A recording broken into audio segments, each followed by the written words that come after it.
little more inspirational if you actually took a girl to the prom instead of carrying around a bouquet of flowers.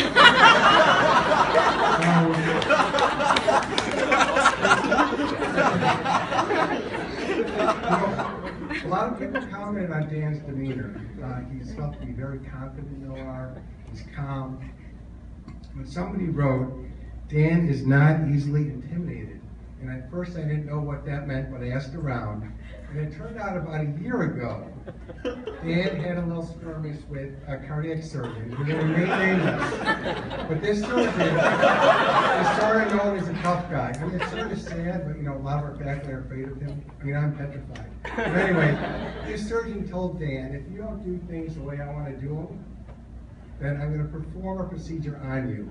And I don't want to go into details of what this procedure was. I mean, I saw some kids here today. But it's no kind of procedure that anybody would choose to have electively. Now, what the surgeon did not take into account is that Dan, besides the fact that he's brilliant, remember Dan was from the Soviet Union, right? I was in Brooklyn, and then he's in New Jersey. So I think we're messing with the wrong person. We know who won that battle, and as far as I know, Dan is not missing any of his body parts. I want to give you the wrong idea about Dan. I mean, he's usually not a tough guy. A lot of people comment about how he's very good with patients. They all adore him. He's got great interpersonal skills. Somebody wrote, Dan gets along well, very well, with all staff, especially those with major issues. What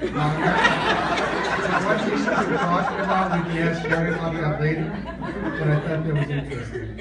And lastly, people commented that Dan is very logical. He makes well thought out, smart decisions. Well, most of the time. Because I think this was about a month ago when Rochester was sick. And I think he learned from his mistake. I mean, he got a great education here. But next year he's going to Houston, Texas, and the Anderson Dual Paint. So Dan, come on up. You're amazing. You had a great career.